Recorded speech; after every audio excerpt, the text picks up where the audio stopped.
Hello, Dream Team. A very warm welcome to Season 3, Episode 9 of The Good, The Bad, The Rugby. I'm going to apologise just at the very start. I'm in absolute bits as we record this week's show. It's entirely self-inflicted. We've spent a couple of minutes... Don't look at me like that already. We've done the explanation on this week's lock-in. So if you fancy it's a separate entity which you can subscribe to. It's only it's there if you want it. Don't worry about it if it's not. Thankfully, we've got two fully charged batteries alongside. James Haskell. Hello. How are you? You weren't sure it was James Haskell. You went, James Haskell? I can't actually see.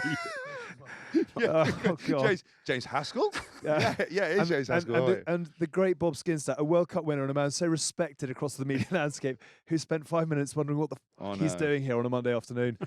I'm so sorry to drag you down. As soon as we've seen him last time, he you looks haven't younger aged. You look and younger, more beautiful. What is it you're doing? I think it's the haze in Is that what it is? Yeah, No. certainly It's not a from this romantic side. glow. Are you sacrificing like virgins around your place and just drinking their blood or something like that? There's got to be something fishy Bathing going in on. ass's milk. No. It's rugby. It's rugby month, as you know. So I'm not feeling like that. And at the end of this week, which it culminates with South Africa, England this time around, it will have been a tough month. So you've got a lot of visiting sort of Saffers coming over. Loads of people have business trips around this time of year. You can't believe. Sorry, darling, I'll be away 10 days. It's weird how they always compile, isn't it? Why are you going with your golf clubs? Exactly. Is there anyone in particular? I mean, you don't have to necessarily name them, but is there someone at this point in this week that gets into your inbox and says, "Hello, my bud, fancy a little, something," and you're like, "Oh, for fuck's sake!" Like you get gum shield in, say to your wife, "You love the kids," kiss everyone, and say, "I'll see you later," and then you're not, you know you're in trouble. No, to be honest, I mean, there's a few guys who you go, I'll definitely see you there. Okay. You put the street out. Yeah. But what I get, which is even worse, which is like a combination of all of them together, is the guy who goes, "Hey, what are you doing for the rugby this weekend?" You're like, as if he's got no idea what's happened the last 26 years. You know what I mean? Yes, I'm going to be in or around the match, either working or doing something else. And I can't wait to line you and 77 of your best friends Yes. who want to have a bit. You know what I mean? It's like those people you go, "Oh, it's a tough one. I've got something on." Hask's asked me to, no, well, I couldn't, I'd be lying. So you got to meet for a beer or got to shoot home or something. My Because, favourite, it's their one night of the year. Yeah. And there's 100 of them looking for you. We had that the other day actually because we do the live room at Twickenham. Yeah. And like you It's met a great day, wasn't it? Great day. We had a couple of mates come in, and there was one of you get a missed call, and you're like, oh, and you look around because you think that they can see you, and you're like, shit, don't cancel. Do you ever get it on WhatsApp as well when you answer the message and it goes 2 blue ticks and you're like, oh, for fuck's sake, how do I get out of this one? They need to do a retraction on that. they should. Just a couple of minutes. But you can turn it off. Yeah, but then you can't. two old Then you boys. can't see it. Yeah, I know. Yeah. You two old boys, I'll share it. You can turn it off, and you can also turn off when you're online. But what's worse is going to Ireland and everybody text messages you. Oh, yeah. And they go, "Oh, you haven't read my message. You don't care about me." Yeah. I'm going, it doesn't exist for me. I've never listened to a message. Never, because in Or Ireland, got a text message. In Ireland, they've still got the phones that go like that. And they go, 49? 243, operator, could I speak to Bob Skinstad, please? Could you connect me? And someone's going like that. Plugging in cables. Do you know the other thing, just very quickly, just to go back to why you're looking so well, who did we bump into pitch side at Twickenham, and what did you say? We took a photo with the goats. Oh, yes. We are Rich McCaw, Yeah, Dan Carter, yeah, Conrad Smith, yeah, Jerome Payno, yeah. you and me. And they all looked 15 years younger than you. Yeah. And your theory for that is? My theory is because the less games and better looked after. So I spoke to Bowden Barrett after the game, and I said to him how much time he got off now. He goes, back to New Zealand summer, 8 weeks they got off. Oh. I never got longer than 4 weeks off ever, and even then I only got 4 weeks off twice in my entire career. And you did swap hemispheres and go looking for games. I did. No, I did. Cash, I think is what I he's looked looking cash. for. Yeah, it was for the spirit of the game and all that stuff. I hear your theory. I would say for me it was less rucks, not less games. Yes, that's what happens in the wide channels. Yeah, I showed my wife a picture of Dwayne Vermeulen as a 20-year-old, like shirtless, blonde hair, a Western Province stormer, and then Dwayne Vermeulen right now. And she goes, "That's not the same guy." And I said, "That's a guy who sticks his head in the dark places for 17 years." It's like so he's been put in a tumble "Don't dryer. let our boy do that. But we did think that. We did look to them and said, because obviously for those they do play less games. They do play less games, and they're managed better, and because they're centrally contracted, it's a little bit of a different thing. You're dragging your left stump around like an old pirate, and Richie now looks lighter and and more energetic and sort He's of. doing Ironman. Yeah, and he flies planes. Yeah. It's a bit boring, you know what I mean? And you go down to Christchurch, and Dan Carter's still on the jockey for men Yeah. thing, built like, you know. Jerome Kano's just like he was at the Great coal for them. I face. mean, they're good guys. Oh yeah, I'm a good Brilliant. guy. But if it was based on being a good guy, Bob, I should have had my own billboards and I should be walking absolutely fine. It was based on being a good lad. I'm the ultimate lad, but I don't think it's got anything to do with being that. It's got to do with the fact they got less fucking games. We've got a bits and bobs show this week. We've got quite a lot of things to talk about. Is that a pun on bits and bobs? Yeah, well, your bits and bobs. Bobs. We've got lots to get into. We're going to talk about the barnstorm of the game at Twickenham on Saturday. Did you watch that? A bit of that? Yeah, I was Yeah. there with my son. Yeah, loved it. Nice. Who are you cheering for? I was definitely cheering for England Fine. Yeah. when I arrived, and then the way New Zealand played in the first 7 minutes, I thought, hang on, they're in trouble. But Yeah. then the last 10 minutes was some of the most exciting rugby I've seen. So nobody for 80 minutes. Yeah. Just watching what the opposition are doing. Watching who does your son cheer for? South Africa. Good. I mean, I think we both support England being in England. Yeah. But yeah, I would say in an England-South Africa match, you'd still support South Africa. We're not looking at like a Michael Liner situation where sort of Springbok great and son potentially comes through English rugby. No, ranks. I think that must be quite difficult, actually. bet it But I'm is. sure he grew up supporting the Wallabies, though. Yes. You know, Louis would or have. maybe Italy. Yeah, Because actually, that's right. Yeah. yeah, we digress. Not for the first time. We'll get into why did England kick it out at the death. We are also going to talk about the Springboks, who went well against Italy, but surprise, surprise, more controversy and more outspoken tweets from Rassie Erasmus. Is the worm turning is the question we're going to ask. How do South Africans feel about their director of rugby? We'll talk about Georgia beating Wales and the Battle of Murrayfield, as well as the World Rugby Awards on Sunday. We're actually going to start with the World Rugby Awards because our shirt of the week, which we've plugged once and not had very much take up for, but we've got a mannequin behind us and we're inviting you, if you would like to send in your club shirt if someone's playing their 1000th game, if they're making their debut, if they've scored 19 tries in a game and you'd like to mark special people in the clubs and the schools and community teams that you're playing for, send us a shirt. We'll stick it on a mannequin, give you a little bit of exposure, tell your story. But the one that we've got behind us... How did I miss this as a feature? I think you'd fallen asleep at that point of the show. But the one that we got behind us belongs to our very own Ellis Genge, who was announced as Loosehead in the Dream Team of the Year at the World Rugby Awards in Monaco last night, which is the reason I'm feeling rather second-hand. A quick nod to he, because it's been we actually had it tough at times on Saturday. I'm not quite sure whether it was tough or whether it was being refereed to make it tough for Ellis. Or I was listening to David Flatman. I think he had a bit of a mixed bag. Said some point they got beat, and some point it was was sort of refereeing decisions, or that people had slipped over, and it was kind of just went against him, unfortunately. But I did quite like when they got sort of scrummed off the ball, and then later they gave a penalty where I got a free kick, and Kyle Sinclair called for the scrum straight away. Yes, to get back in. I quite like that. I mean, look, Ellis has been extraordinarily phenomenal good for a period of time. You know, he's carried on his form from Leicester into Bristol. He looks rejuvenated. If that was even possible, he's got better. Eddie Jones sees him as a massive leader. He's grown into that role. You know, I always think back to the time we interviewed him during lockdown. He was very outspoken about what was happening. He tried to set up that kind of players network, ePlayers Epoch, to try to help. It was ruffling a few feathers, and if you don't back that up with performance, we know, especially in this country, how everyone wants to knife you. And he was absolutely brilliant, and has just continuously got better and better. And now I think looks like a proper player. Yeah. And so focused now on the game. And it was interesting because he and Beast had a bit of a ding-dong on social media. Isn't that where they all play out nowadays? And Beast said someone needs to sort him out or something. And I think Ellis said, I'll let him know, which I thought was quite a good response. But the maturity for a young man in 18, 24 months has been remarkable, really, hasn't it? Yeah, it has. I mean, I think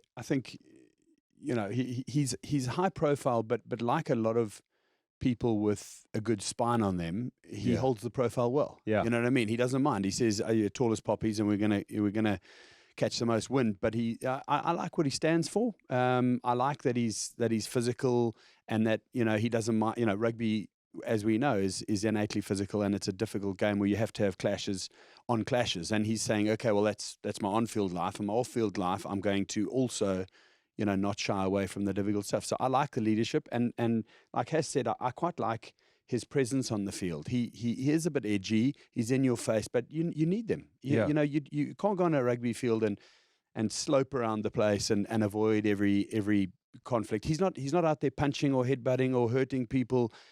off the ball anymore, which I Yeah. think he almost erred on the wrong side of that line at the beginning. Now he's saying, let's go. Yeah. I'm gonna tackle like a steam train, and I'm gonna run, like a rhino, and I'm gonna and to be honest, it's performance on performance on performance. I mean, I think I'm not sure which Bristol game I saw now, but I saw about 17 minutes of her. I think he was the only carrier in about Yeah. 6 He or was, yeah. 7. It's quite similar in Paris, actually, the Grand Slam Unbelievable. game. He Yeah. started him as a Yeah, running exactly back. when Eddie set him at fullback, Yeah. and he ran through. I mean, I also like, one of the things we really appreciate in good bad rugby is much more the story, the personality, Yes. more than the detail of the rugby. We kind of like sort of drawing back the curtain on someone. I think Ellis was very interesting because he talked about perhaps his professionalism wasn't quite right when he started. He addressed kind of the way he was. He was sleeping. Sleeping wasn't great.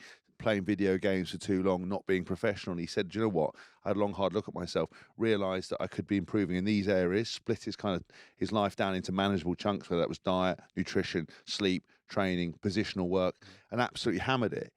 And lo and behold, he's gone into a different stratosphere. And I think that honesty around that's really important because he's an inspiration, and also the way he talks. He doesn't conform.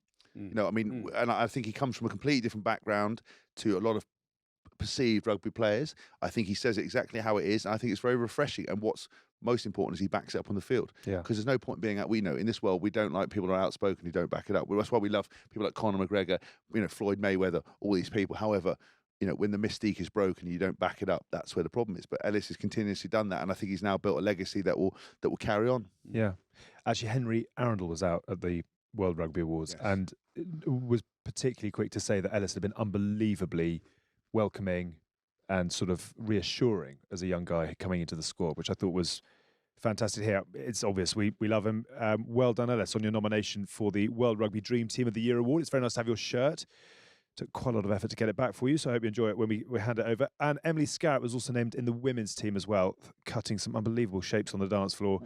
When we talked a bit about it in lock-in, but what kind of dance does Emily Scarratt have? Just very in control. Just tight, yeah, exactly. There's not a lot of sort of flailing arms, etc. Right. It's just not total street control. dance, not interpretational dance, just kind of quite steady. No break dancing. Just what's your moves on the dance floor? I'll be honest. I'm quite measured. Okay, I'm quite measured. I wasn't. Right. I was very, very rough around the edges. Right. Okay. Vigorous. Yeah. We did. I mean, we had the lawnmower going on. We had the shirt cockroach, stacking. The boxes, sprinkler. Yeah. Sprinkler. Oh my God! You had the full arsenal. No, pathetic. Right. Amazing. Pathetic. But then I went to Stellenbosch University, and if you're trying anything on someone who you find attractive and you can't dance, as an English speaking boy at Stellenbosch, you got zero chance. So, Really? Yeah. So I got all my mates, girlfriends, and sisters and friends to teach me what we call die lang arm. Wow. Yeah. Sort of semi-ballroom-esque, but a lot more twirly. But I think, what's the one with Patrick Swayze? Dirty dancing. More dirty So dancing you're than basically saying you were South Africa's answer to Patrick Swayze. That's what I'm reading Yes, between the that's where lines. we're going with No, this. I'm talking about the type of dancing. I'm not talking about Patrick. No one puts Can you Bob in do the corner. Oh my God! Take a bow. Yeah. That's very good. I think you'll find some of the South African guys can actually Really? give a bit of a twirl. Really? I love. But you got to get the music right. It's not amazing music. You got to do that too. But it's very beaty. When I asked you that question, I didn't think it would go where the fact that you obviously trying to chat girls up, and they were like, "Look, you've got to do." No, you don't even get to chat. You just sort of motion and then you're dancing. Just And tango. that's the only time. That's it. Yeah, there we go. Do you, Wow. were you, do Like you wear like a trains coupling at the station. Were you wearing real tight? Do you wear little Cuban heels, Italian, and just be like this, and then go? There's Spurs. There's parts of South Africa where line dancing is more popular Really? than parts of. Wow. This Don't is, worry. I had no idea. Yeah. Imagine all those massive men just suddenly twirling around. I mean, when you're a hormone fueled 21-year-old, Yeah. you explore new markets. It's amazing to do anything to get a shag in it. Let's be honest. Be honest. You learn to go to space if you get your end away. Do you know what I mean? Yeah. We were talking about England All Blacks, and we're now making love in outer space. Why And only on this show. I tell you what I do want to touch on very quickly is the love and respect shown to Owen Farrell. Yes. Because it's been a curious... I think people in years to come will study Owen's relationship with the media, or lack of, as a sort of how to potentially do it, how not to do it, etc. But I'm really glad, and obviously the RFU, England Rugby, made a big effort to put out a lot of content to celebrate not only a remarkable player, but the captain and the achievement. Can I ask you first of all you were under the brightest of spotlights in South Africa, and from your personal experience, how did you find it? How do you look back now on how you handled it? I think, look, it's a different time. It's a different era. Yeah. It's not the same. And you talk about bright spotlights. I mean, if you think about Owen Farrell, you can't move left or right. You can't, you can't say anything, do anything, be anything without being, in an area where you're able to be judged. You know what I mean? You just make one grammatical error in a press conference, and you're recovering for 3 weeks these days. You know what it's like. So, but arguably in South Africa, the spotlight's brighter because of it is the national sport relative to here or not? It is. I think maybe then and what rugby is now pre-World Cup with the hype and the other forms of media, the proliferation of socials and memes, etc., which didn't exist. Thank goodness. I feel sorry for the guys in that spotlight right now. I mean, the heat must be unbearable. Do you sympathise with them now? Absolutely. Yeah. Absolutely. I mean, the one big thing that I have tried to maintain a constant outlook on is that an opinion of a fan, of a person as a player, is very different to an opinion of them as a character. Right. And you need to divide the two, because if a fan says he's an effing this or an effing that because he did X or Y, you can't judge a guy's character because you watch him 80 minutes a week. True. You can't even come close. I mean, I've had South Africans saying, Owen Farrell must be X, Y, and Z. Look how he didn't tackle with his arm, therefore he is. I said, okay, but he's managing a young family. He's doing seriously well. He's got to 100. I'm saying, for me, that wipes away any misdemeanors on the field in a heartbeat. You know what I mean? He's a guy making his way. Yeah. South Africa. What did Peter Steph du Toit the other day? A headbutt, red card. Does that make him a bad person? I know him off the field. He's an amazing person. That's his first ever card, ever misdemeanor. I was at a function with Dylan Hartley on the weekend, and I was doing some research to work it out. He's spent a year and a half being banned. Yeah. So the cumulative number of weeks is a year and a half in a 10 or 12 year career. I mean, that's 10-15% of where that's a lot of weeks on the sideline. Peter Steph du Toit, never ever. And then on the memes, they were like, look at him, big boorish Afrikaner. He's obviously a dick. I don't think he's obviously anything. So go back to Owen Farrell. I think it's an incredible career in that spotlight, and I think that it's difficult these days to separate the two, because remember, he's out there carrying the sword for England, which means that every other rugby playing nation don't want him to do well, or don't even want him to be nice, let alone do well for his national team. So I think that's the best summation of it. You're exactly right. I think you couldn't put it better in terms of, just because someone reacts under pressure in a game, in a cauldron, in a crucible. Yeah. It actually bears no resemblance to what they're like, and I think people have to understand you can differentiate between an athlete, a performer, versus someone else. And we all know people who changed when they crossed the whitewash. I mean, even like you said about Dylan. Dylan's one of the nicest, he's a really nice guy, intelligent, kind of sort of calm and great people, and really funny. Yeah, funny. But you wouldn't know, and also because he didn't necessarily play very well with the media. He does now, but I think with Owen's thing, I think what he does, because he doesn't give to the fans and to the media, because it doesn't make him a better player. It doesn't help the end result. And I think we all want characters. We all want to see people. We want to judge people. We live in a society, that you judge everybody. We pretend we don't, but everything is about appearance. Everything is about what's on the cover. We try to pretend we're deep in that. We're absolutely not. And you're exactly right. But someone like Owen, if you can understand him, you've got to condense it down to what makes him the best player, what will help his team move forward, what will get him to win.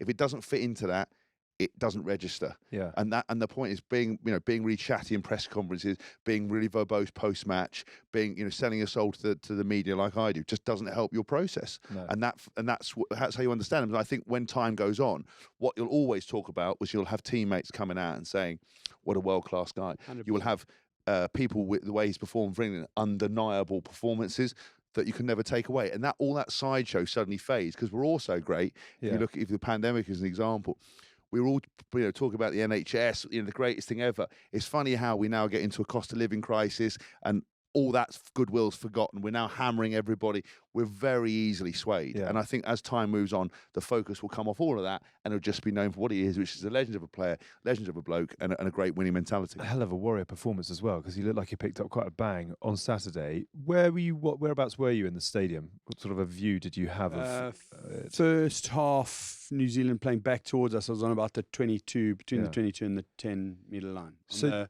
Where the officers' side on, opposite to the to the tunnel and stuff? To the tunnel and stuff, yeah. So hospitality. No. Fucking what? None of One of the South people. Africa's greatest ever players didn't get hospitality at Twickenham. No, I had some hospitality, great hospitality with the Incognito guys at Richmond, Oh. and then we went to the game separately. Gotcha. I thought a man of your stature would have to have a box and a recliner. Well, you and- can't learn to love rugby from sitting behind Oh, caviar. yes, you and, can. Oh, yes, you can. Oh, yes, There you is can. a way. No, but no, there is no. a way. My son and me and 4 Guinnesses enjoyed You'll that. teach me to enjoyed the dance, and I'll teach you how to enjoy it behind a glass wall in a velvet robe in a warmed area. Talk us through the All Blacks first of all, then, from your opinion. Given what they have been through this year, let's come back to the last 8 minutes. But given what they've been through this year, Ian Foster out, crisis, etc., Rugby Championship winners, and now I think they're unbeaten in 7 or 8, obviously with a draw. But do they come out of 2022 in a better position than they arrived in it? Absolutely. I wouldn't say fully repaired, but I would say certainly moving in the right direction. I mean, remember, I was sitting around the table beforehand, and I said, a lot of guys, oh, England this, England that. I watch every game and I do everything. I said, okay, I'll give you £10,000 if you can name me the starting lineup of the New Zealand team from 1 to 15 right now. Wow. Not a single person on my table could do it. One, they couldn't pronounce most of them, okay, but they couldn't, and they were like, you know what? But I can tell you the team or the England team that did X and Y and Z 10 years ago, and I can go through the team that Dan Carter, Richie Moore. So they haven't been a team of standout greats for a long time. I mean, you look at Retallick and Whitelock. Yeah. That's the most capped lock pairing in the history of rugby. Yeah. And people are like, sorry, who's I mean, All Blacks have never been like that. They've never been sort of cast aside for so long in out of people's minds. So I think they were at a much lower place, but I think they're back. I mean, I think it was a cracking game on the weekend. It was a fine example of what rugby can be. And we'll get onto the detail, like you said. But I think that they come out of this year much better, definitely. And remember, from lofty heights, though, Yes. their markers are much higher than most teams around the world. They're the most winningest team of all time, aren't they? And You don't go and they've won 7 in a row. If France have won, I think 10 in a row, 11 in a row. Yeah, I think they're probably up to 13 or something like that.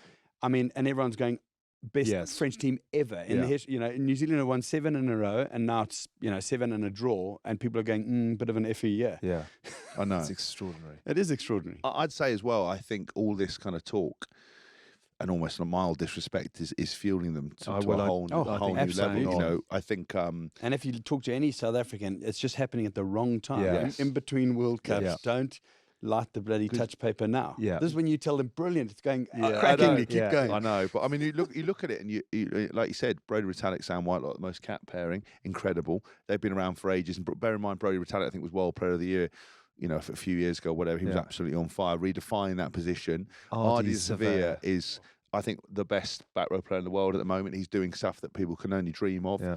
Aaron Smith is continuously up there as a devastating player. I know they've been fiddling around with Richie Mwongo and Bowden Barrett. Rico Ioane is looking next level. I mean, a centre with that level of speed. Yeah. Will Jordan, when he's fit, he's scoring tries for fun every time he comes on. And I think it's always very dangerous to disrespect the All Blacks. And we on the show, sometimes we play like devil's advocate. When we've had, when they were playing Japan, like going, what if? But what if they do? And obviously they only narrowly beat them. Just because I think the world would end, because in my lifetime, they are the most winningest side of all time. They're the ultimate rugby benchmark. I went over there and played. They're a nation that just prides itself on rugby. And I think they're extremely dangerous. And for that first 40 minutes, they were lethal. I know England didn't play well, but New Zealand didn't let them play well. Every time they made a break, every time they got a line break, they got turned over. They were so physical and so impressive, and we were sitting in that live room. I was going, "Oh my God, how are we going to be positive about this?" I like to try to be positive as opposed to talk about all the problems. I like to talk about what was beneficial because I think there's enough negative people out there. But fuck me, that comeback was ridiculous. I sat there and went, imagine they win it. I always do that because that's how simple my mind is. I'm always like, I'll always go for the team that's not doing very well. And I went, imagine England come back and you were like, it'll be a hell of a day if they did. And then next minute, they're flying. 25-6 down with 8.5 minutes to go. What do you see when you look at this England team? To be honest, I see some outstanding players, some outstanding talent. The conversation for me in the last week has been more about, everybody's, Farrell and Smith and what. And I'm like, guys, 10 years ago, they would have gone, keep Smith on the bench, okay? Farrell plays because Farrell delivers. And then when there's 20 minutes to go and you want to shake it up a little bit, shift Farrell to 12, or depending, you've got Slade, you've got other options, bring Smith on and let them attack together. Because that's what it used to be. You used to come off the bench. I used to come off the bench. I used to think to myself, well, what a great opportunity. You've got 30 minutes of free reign. You can't mess that up. But everybody's going out, no, let's squeeze them all in. Let's have all the flavors of the sweets together. And I'm going like, it doesn't always work. So I think Marcus Smith is absolutely amazing, and I would start him. But I think the debate of is it Farrell or Smith or is it this is actually, it's more limiting, because then Eddie's got to, for me, press conference every week. No, we're going to do that. This is why. And, people aren't really thinking for themselves and going, well, it's okay. Marcus Smith will go on after Owen Farrell is retired and probably get 100 of his own test matches. Yeah. You know what I mean? So just because he's not starting at 10 right now because you're a Harlequin supporter doesn't actually make sense for anyone to say they have to all start together. And I'm not saying they shouldn't. I'm saying when you saw that backline in the last 20 minutes, the completely different makeup of that backline, you thought, jeepers, I hope I'm not defending against it. Because also you're right about the kind of the tiredness levels as well. I know it's kind of a cliche, and because everyone is as fit as they are, and you do bring on essentially half a new side or a quarter of a new side when you. But that's what rugby's become. Yeah, look at the front rows. Yeah, you bring on a loose forward now who can carry the ball with 20 minutes to go, and what does he get to do? Carry the ball. The rest of the time he's doing all the work. He's not able to get the ball in hand, and I think that's part of the nuance of rugby. I agree. That's great. I mean, it speeds the game up. Yeah, and it worked for England. I think as well with Marcus Smith, that last kind of was it 20 minutes, whatever, playing against tireder bodies and had a bit more space to play. I thought Slady came on, added another dimension. But remember, Smith had been on for 60 as well. So imagine if he hadn't. Yeah. I'm not saying it has to be 20. Maybe you bring him on at half time, maybe 45 minutes, or something like that. And then there's zero debate. It's like, okay, we're going to play 10, 12. We're going to crash everything. We're going to smash the tacklers. And then as soon as they're going, please not another one, you bring on Marcus Smith, and he's like a sprite all over the place. He scores 2 tries. Now you're ahead, actually. And Dave Ribbons came on and was... What an offload. I know, that was ridiculous. Yeah. That half break and great skills. But it's kind of one of those guys that he first time he got called up, got injured, didn't get involved. He's been around the squad. Eddie didn't give him an opportunity. And then for him to come on with that cameo, to be very physical like he was, because he is a proper... because he's South African as well. So he's got a real kind of physical edge. Jack Willis, I thought looked brilliant, and Will Stewart. I mean, Will Stewart's got to work. Will Stewart with a double. He's got with a double. He hasn't scored for England up until that point. He's got to work on his convincing. I've scored this try after the second. No, we're going to debate that a bit. I mean, that was the least convincing look at the referee. What I mean, think he'd got I'm not sure what. I know what he should have done is just owned it, like work. But he walked back. Stamp and he walked back in one of these. He went. I was like, mate, don't do that. Go fucking yes, referee. It's a try. I'll be doing that in training this week. Yeah, I would do, because all that sharp intake of breath. It's like if you ask your missus, "Can I go out?" She's like, "It's not looking good, Chu. It's not looking good." The last 8 minutes for England, papers over some enormous cracks. Discuss. Oh yeah. Look, I think. Well, okay. I think that the hard thing is that actually New Zealand did play very well, as I said in that first half. I think England did look a bit rudderless at times, in regards to some of the way they play. I'd love to look at the stats. Every time I say this, we always look at the stats and probably find out that England did better than we thought. It did sort of save the day, but interestingly enough, from a psychological point of view, with a different team, showing the ability, A, not to panic, B, to believe in yourself, and actually to do what they've been trying to do, which was, not compound errors, look after the ball, be direct, put the phases together, get that physicality right, improve their clean out. They did all that. And that's what I always find amazing about sport, is that that Eddie will have been coaching them every single week to play like they did in the last 20 minutes. but you know that sometimes it just takes a while to translate for whatever reason. There's a different emotional driver, and the emotional driver I think was they were about to get pumped 25-6 at Twickenham. Incredible light show. Congratulations, Twickenham, for putting on a mega pre-match. That is the most hyped, best light show, best atmosphere pre-match I've ever had. So that is the benchmark. Even if the Red Trouser Brigade didn't like it, just ignore them. Go a bit further with that, because we had a lot to say. You in particular Yes. had a lot to say after Argentina. I mean, obviously it was a washout. It was Sunday. It's Argentina, with the greatest respect to them. This is the All Blacks. It sells itself. But they had obviously thrown Yes. the kitchen sink at it. I forget though. So I always forget that this podcast, people actually listen to it.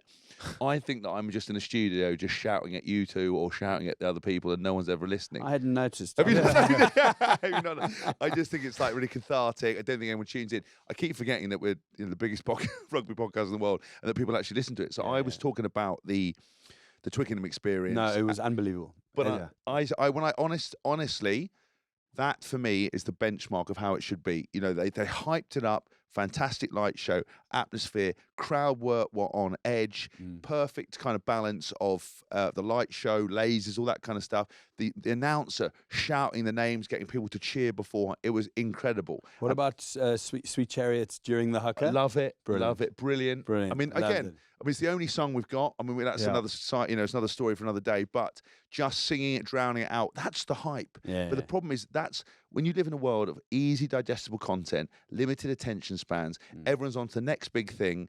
You need to hype it up. You've gone to the days. Remember, you're fighting hyper. So NFL is it's razzmatazz, big show. You've got the halftime show of Super Bowl or whatever. It just blows. Like, we've only got that 80 minutes plus a little bit of beer drinking before and a beer drinking afterwards. So you've got to shoot the lights out. I think they shot the lights out. They did. Brilliant. And everyone was so hyped in the stadium. Yeah. It was brilliant. I walked out, and and again, I like walking out pitch side because it kind of relived my youth. But I walked out and I got goosebumps as soon as those lights went down. I thought you were going to say you got an ovation. No, I didn't. No. All I got was a steward going, "How'd you get in here? Get out, mate. Have you got a band?" I was like, "Yes." Well, you can't.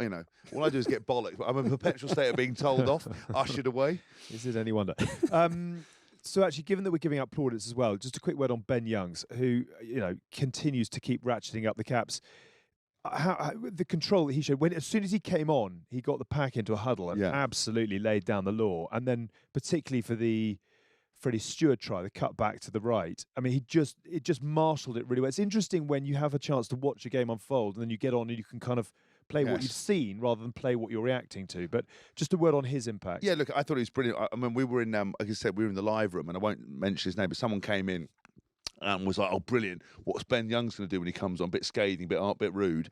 And I was like, "This guy has played in every single different type of game." Jack Van Portfeet had a good game, a couple of initial errors, but he'll learn from that. But generally a good game.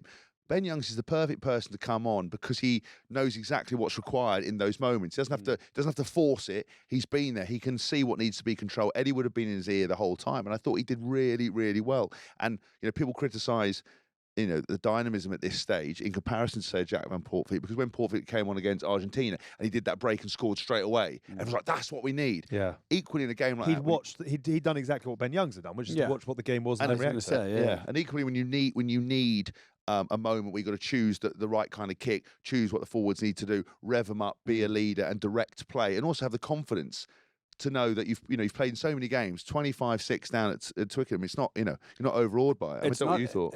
It's not a lot of scrum-halves in World Rugby that can come on and do the job, whatever the job. Yeah. Because Ben Youngs has come on before and been the ultimate closer. Yes. 25-6 up. Okay, we slipped a try. Now we're 25-13. Okay, hang on, guys. Kicks accurately, doesn't miss his tackles, talks to the forwards, manages the ruck, etc. Now this is the opposite. He's going, right, what are we going to do to get? Yeah. By then I think it was 25-13, whatever it is. You need to create a very different type of momentum. Yes. Which I think he did exceptionally well. And I've got to say, doff of the cap to Dylan Hartley. He said, I know they've switched them around, but I think Eddie might just trust Ben Youngs' ability to either come back and kick up their backsides or close, depending on what's needed, because he's got the ability to do both, and he showed that. Two other quick bits. So we'll obviously come on to the kicking it out at the end, for what it's worth. It might be a short answer, it might be a long one. We were talking the other week about how good the Premiership is as preparation for Test rugby. I think this was before Tins went in the jungle, and there was sort of a general feeling that 15 years ago it was better preparation than it is now.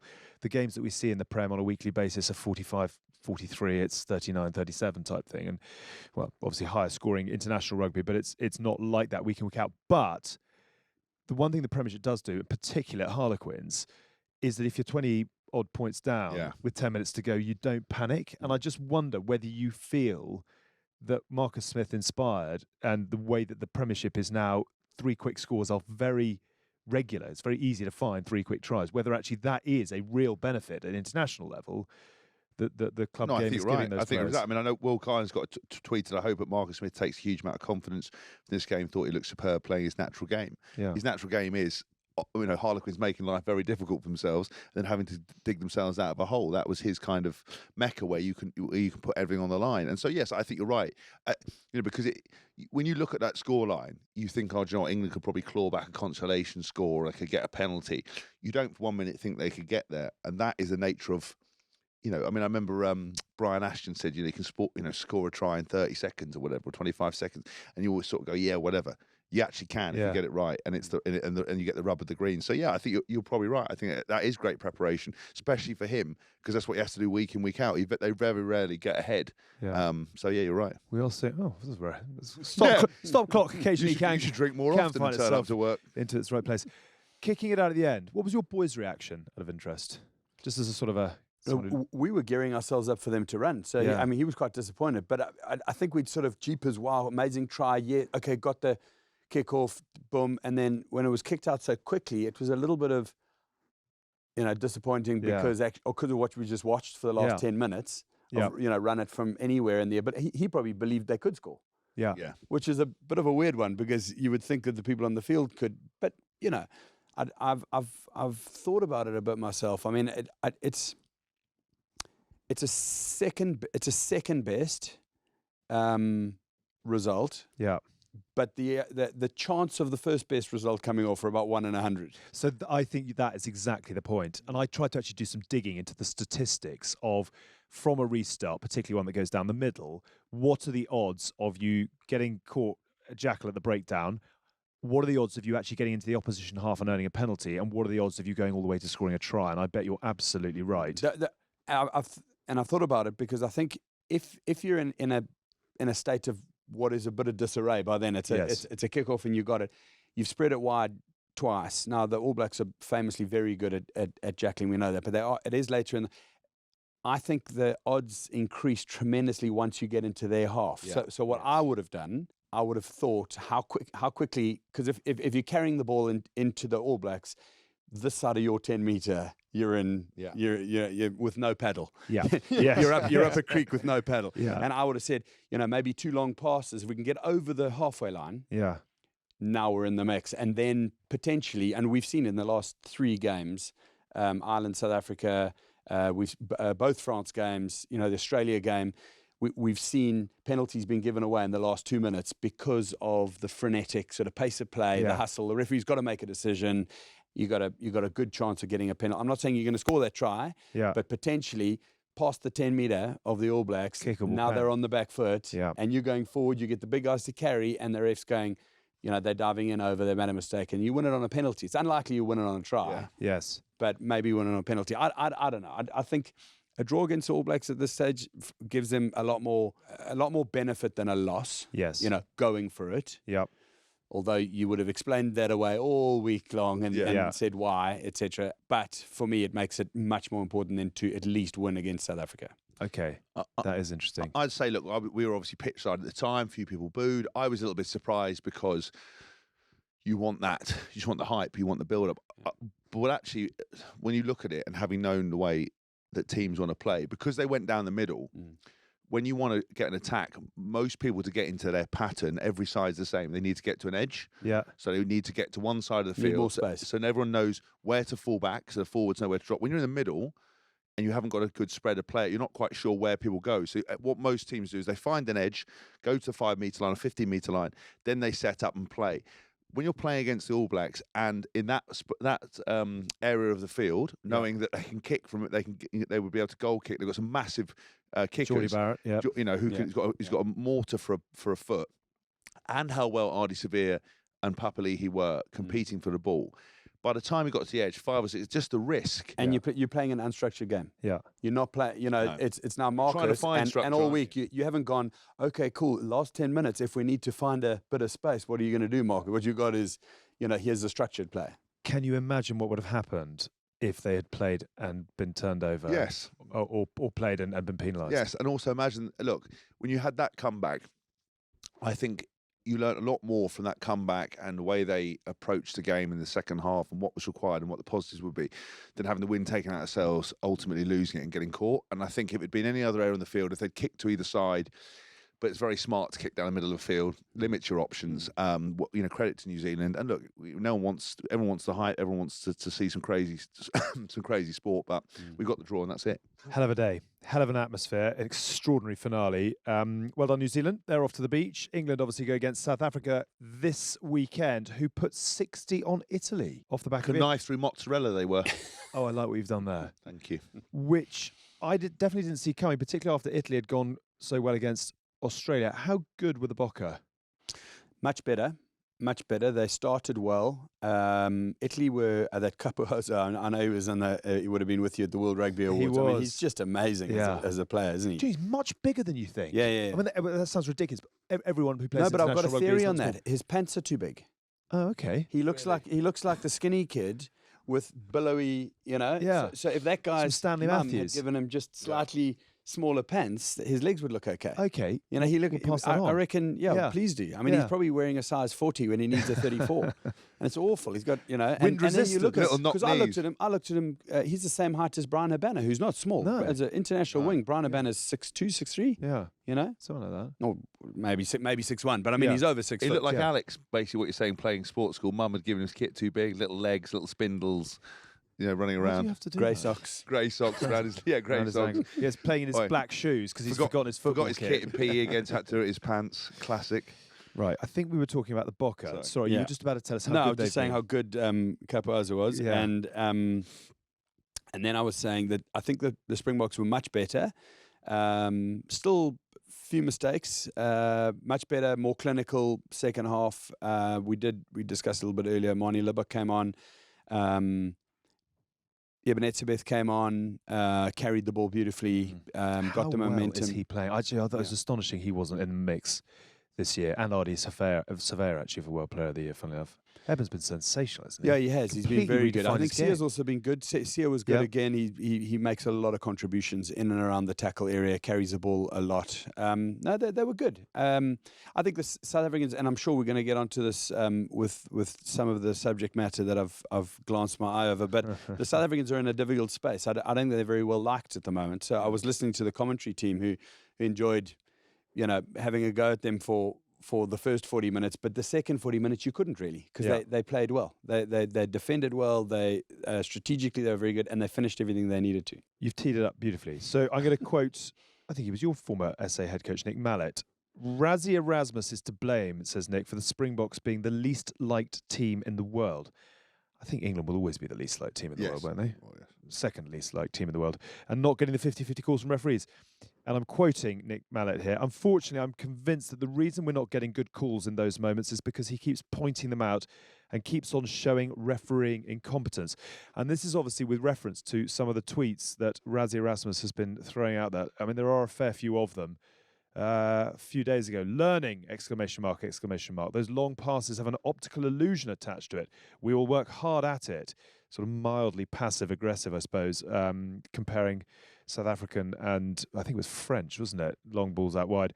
Just working through the game and all the lessons we can take from it. Please, if you are doing the same and see some learnings that we can educate ourselves with and show the opposition, please share with us. We'll keep them coming so our South Africans understand where we're at. I mean, I'm not going to read out all of them. I like the one. Sorry, this is so clever by Fiku, the way he moves and presents himself on our side of the ruck. has no influence on our speed of the ball from the ruck. We can certainly learn from this. Sorry. Both the French and South African nines under immense It's pressure. like an angry wife. We isn't just it? have to get on Just- side. or an angry Right, partner. sorry. In black and white, you can say, he's being earnest. I think everybody knows that there's a lot going on with these tweets, and therefore, World Rugby have banned him he's obviously had a year's ban off the back of the Lions tour last year. I think he's picked up another 2-week ban. I'm just trying to find the information. But what is he doing? I'm not too sure, actually. I think South Africans are, in general, so far be it from me to comment on whether what Rassie's doing is the right thing to do as a head coach, because I've never been one, or a director of rugby because I've never been one. But as a person, I think it's a difficult thing to understand where the motivation comes from. Yeah. I started saying South Africans, we're a complicated bunch. We've got different influences from all over the world. There's different people who would put pressure on him just to be Rassie Erasmus, and there is pressure being Rassie Erasmus, let alone being as an ex-player, let alone being, head coach of South Africa and a World Cup winning coach and multiple awarded coach. So there is pressure. I think that pressure boils over sometimes, and he's also an individual. He's highly intelligent. Yeah. He's done, but it's an intelligence that maybe doesn't translate immediately through the way he comes out to represent himself. Yeah. So that rubs people up the wrong way. I feel sorry for him because I know him. I know what he's trying to do. There's nothing. What is he trying to do with it? Well, he's trying to point out. He's saying, guys, there's zero rub of the green here. Please have a look. Every single head coach in rugby. Of make course they a similar could. claim. Of course they could. But you said, what is he trying to do? I'm not talking for every coach. I'm just talking for what Rassie's doing. And maybe he thinks that that's a way to come out and express it. Would I do it? No. But is it my place to say whether I should or not? No. So I think that the difficult thing for me is that he's not making it easy to be a South African rugby fan at the moment. Yeah. And I mean, we said it earlier, South Africans are quite easy not to like, especially if the game we play is full of guttural grunts and we'll smash you up the front and then hopefully run it with our outstanding running backs who we never seem to want to give the bloody ball to. Eventually, once we've had... or box kick it. Yeah. Box kick it. Yeah. And you know what? It's got its merits because it works. But Nick Mallett made another comment in the week. He was like, "Well, why the hell are they not? They got all these really quick outside backs. Why are they not passing the ball to the outside backs?" And my riposte there was, "Hang on, I've been in your team, Nick. I've been in your team where you do not pass the fucking ball." And that was a directive as one of the great Springbok sides. Yeah, and we ran a lot of ball and we scored a lot of tries. But when the pressure came, it's lager mentality, they all close the ox wagons around and say, listen, everything here is safe, everything out there is not safe. Yeah. And I think maybe there's a retraction towards Imagine that. how fucked off the running backs would have been for South Africa when they go to pass the ball and you intercept it because you were hanging out the wing and scored in the corner and they still didn't get to touch the ball. With the old big Bobby dive. Don't pass the ball unless Bobby's out on the wing. Get it to him. Mine. I mean, the thing is about it, though, and I completely agree, I think this apart, Rassie is absolutely brilliant for the game. I can remember doing Curry Cup games with you on Sky, and he was up on the roof with the traffic light system. And he's always been an innovator. I promise absolutely. You. And he has pushed the boundaries. He's thought outside the box. He was like that as a player, as we've heard before. He was brilliant at Munster. He was fascinating to talk to.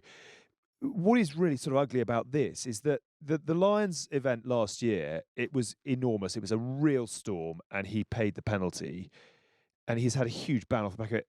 He's come straight out and done exactly the same thing again. I'll give you an example here. Okay, so yes, he has, and I don't want this to ever come across as I mean, listen, Rassie Erasmus and I competed for the same position. I don't have to be nice to Rassie Erasmus, and he doesn't have to be nice to me. I'm not putting you on the spot for Rassie. No, I'm just interested in your view. And I quite genuinely am saying this is a smart guy. Yes, he's out there and he innovates, but all innovators smudge and fudge lines. And I think he's smudging and fudging the wrong lines at the moment because they're the lines that are pissing off the powers that be. And, I watched the World Cup yesterday proudly, out there. I'm a football fan, love it to bits, can't wait for the World Cup, except the guys who run world football are smudging and fudging the lines because they're in a position of power. And perhaps that position of power is creating an environment where Rassie says, okay, well, if I can't in an official way say what I feel, I'm going to find another way. And you know what's going to happen? You're just going to get wrapped on the knuckles until you stop. And then eventually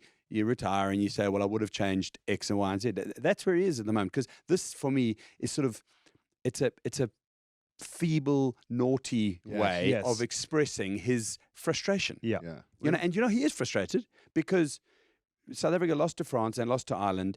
And if referee calls had gone the other way, I'm not saying they should have or would have, but they could have won both of those matches. Yes. Okay. Two glaring incidents which both led to tries. Now, you're the national coach under pressure to win games, and you cannot complain to anyone. So what do? You've got social media, so you do it there. I don't think it's smart, but I'm just trying to explain why perhaps he's smudging and fudging those lines. You've put that across very well. For someone who's messed up on social media a number of times. This week. This week alone. For someone who's self-nuked himself a million times, might as well just take the money outside and burnt it. You know, the hard thing is I've never met Rassie Erasmus. I know, what a great man, the things he's done in the coaching world. The issue for me is actually when he did the video for the Lions, I said, you know what? I don't think it's a bad thing because it will make referees more accountable because they have such a profound effect on the game, even though they are meant to facilitate, not to be the stars.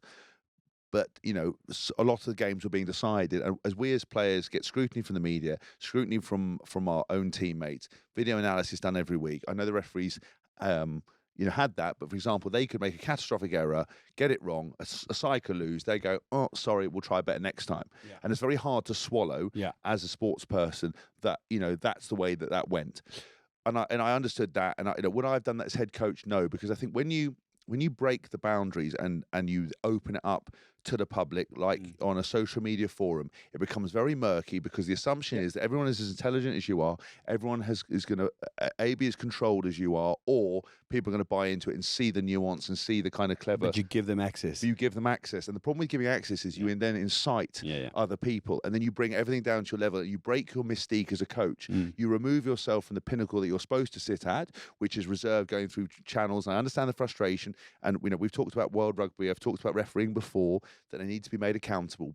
But equally, once you go murky like this and bring it down to a level, you incite the average man in the street and average woman in the street to engage in it, and all you're going to get is more dirty. So the details, sorry, and I should have mentioned this earlier. He's been banned for 2 games, Italy last weekend, Italy this, in an official capacity after more tweets, as we've mentioned, about referees following the defeats to Ireland and France, and the latter about Wayne Barnes, in inverted commas, roundabout way, highlighted contentious decisions, but claiming South Africa needed to be better. And I can tell you that Wayne Barnes has copped a hell of a lot from very angry Boca fans, and not for the first time in his career. I'm hoping it's water off a duck's back, but I think it's gone beyond that in some ways. I suppose if we're going to try and fix this, or trying to find a solution, obviously stop tweeting, and maybe Elon Musk will solve the problem for all of us by just taking the plug out. No? He's let Trump back on. Well, that's what I mean. So he's let Trump back in. He is South African, so maybe there's maybe only one Twitter account, Rassie Erasmus. 7 billion followers. Disconnect World Rugby and the referees board. That's one way. This user does not exist. Tyndall's got Elon Musk on his phone, so we obviously can't get hold of Mike. But we could have had a word. We could have got Elon to sort it out. Isn't that? Okay, here we go. Hypothetically, does rugby need to be brave enough that post a match, Rassie, let's say it's in South Africa, France, Rassie, Fabien Galtier, the referee, and the referee's chief sit down and watch it together, and that is made public? Or do we just stop making so much noise? Stop doing so much VAR. Why you make everything public? I'm trying to get away from this incident where this is not a good look. It's not helping South Africa. It's not helping Rassie. It's not helping the rugby. What is the solution if we are saying that coaches, and to be fair, we did a show last week, the week before, where we basically said every single head coach in the game right now is under pressure, bar Andy Farrell and Fabien Galtier. Wayne Pivac is taking on an enormous amount of water. How do we enable the coaches to feel that their voice is heard and their point is made in a way that means we're not doing it through the medium of social media? The issue with it is, and the sole reason we're talking about it, is Rassie Erasmus broke the golden rule. As a head coach, you do not air your dirty laundry. And he did that video. And what he has done is he has changed the landscape now especially in rugby, for people to air their grievances, and in other sport. And once that starts, but not many you are. can't put the genie back. Well, not many are, but you can't put the genie back in the bottle, which has caused irrevocable damage, unfortunately, because nobody did it. You just didn't do it. Anyone could have done it. You just didn't do it. My concern now is with it is that, yes, they're under scrutiny, but this is not a short-term problem. Games, World Cups have been lost. I mean, remember in New Zealand, there used to be a pub that had a urinal with Stephen Jones, the Times writer's face on it, and Wayne Barnes' face on a urinal. And when you went into this bar, you pissed on their faces, right? Because of what Stephen Jones said about New Zealand, and Wayne Barnes' mistake in 2007 World Cup, right? It's always been going on. Everyone scrutinised it. The problem is that those coaches could have said that we were upset with the decisions. They didn't go, and social media wasn't around, but they didn't go and do a separate video, separate press conference, and absolutely hammer them. And that is the fundamental. You just can't do it because it's not good. It's not going to change it. I've got a solution. What's that? Fight to death? Fight to the death. Thumb war. I think the Rolling Stones also had a go at New Zealand, like Invercargill. Oh, yeah, it was the yeah. opposite of the world or Yeah. something. Yeah. So, I mean, Arsehole of the not world. just not just those two, but I'd like to understand more about how they manage the NFL referees, because I think it is funded but separate. So they've got a separate assessment group. So for me, fish rots at the head. And I'm not saying we've got rotten fish here, but World Rugby governs all the games and the referees, which means to me that the referees need to do what World Rugby needs them to do. Now, be that as it may, and they do incredible work in rugby around the world, the referees need to be divorced from having to kowtow to what World Rugby might need them to do or be seen to do. And with the NFL, as I understand it, it's funded but independent of.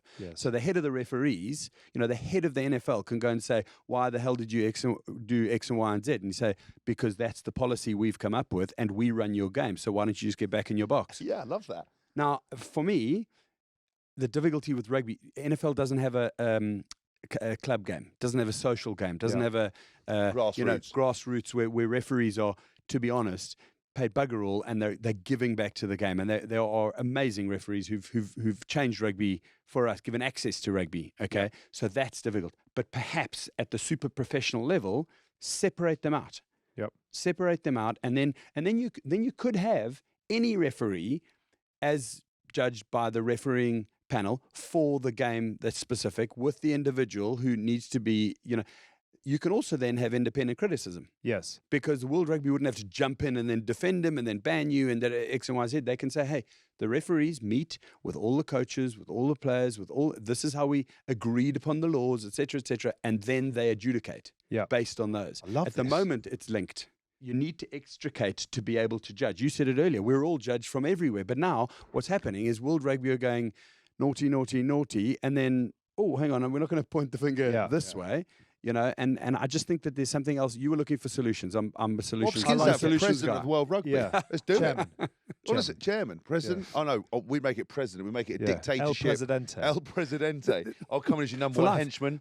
Henchman, there we go. I'll be your number one henchman. I'll get to set up a World Rugby torture chamber. Just sort the concussion rules out. Get it right, like battering people in the dungeons of World Rugby. We'd have a totally different game in 48 hours with you at the helm, wouldn't you? You'd be like Elon at Twitter. You'd come in with a sink. You'd sack two-thirds of the people. Everyone. You'd turn everything off. You'd turn it back on again. Everything will be new, updated. Those, I couldn't believe this again. Sorry to digress. The concussion stuff. People are still getting it wrong. They got it with in the Red Roses World Cup final. They got it wrong. They got it wrong with Nick White the other day. They're still fucking around with making the decision about, how long concussion should be at the top level, which should be 3 weeks mandatory. It should be minimum concussion training. They still have not made a decision. For me, I'll be straight in there on dominate. You be the public face of it. I'll be the one in the torture show with thumb screws and getting them all sorted out. Rassie, we'd have a long chat with him, threaten him, go, listen, mate, or they'll chop one of his fingers off. You'd have to give that out of respect. What happened to a strongly worded letter? No. We'd have to do that. With the logo. There's a Japanese honour thing that if you upset the family, I saw that. they take Black Rain. Take one of your fingers and you give it to him. I'll be like, Rassie, I'm not messing around. Whip his finger off. Have you seen his fingers? He looks like a crayfish. Do him a favour. Do him a favour. Like, might get the same one. I'd have that whipped off for disrespect. Yeah, exactly. The thing about Rassie, he actually produces some very good content online when he's not criticising the referees. He's a great guy. And he's a very genial guy. I mean, he's a very funny guy as well. Yeah. I just think this is born of frustration. Yeah, but I agree. we've all felt it. Right, yeah. Not sure we've found the other solution. We did. Bobby's got a solution. Yeah. Sorry. The other solution is that you take away. He just said, I'm not sure. Straight after I came up with the solution, I I'm know. not sure we found He a does solution. that a lot. He does that a lot. We've talked wasn't around the mine, house. We so haven't therefore I'm not concluded. sure it'll I apply. always conclude. He just doesn't want to agree with my conclusions because it always involves death, torture, expense cards, and naked ladies. I don't understand. Everything can be solved with all that. I need to go to bed. What I was going to say, the alternative is to take away all technology and you just give it back to the referee and you say, get on with it. Not going to happen. No? Okay, cool. Yours wins. Wales 12, Georgia 13. Amazing for Georgia. I did see one wag say, Italy beat Wales, Georgia beat Italy in the summer, Georgia beat Wales, Wales out of the Six Nations.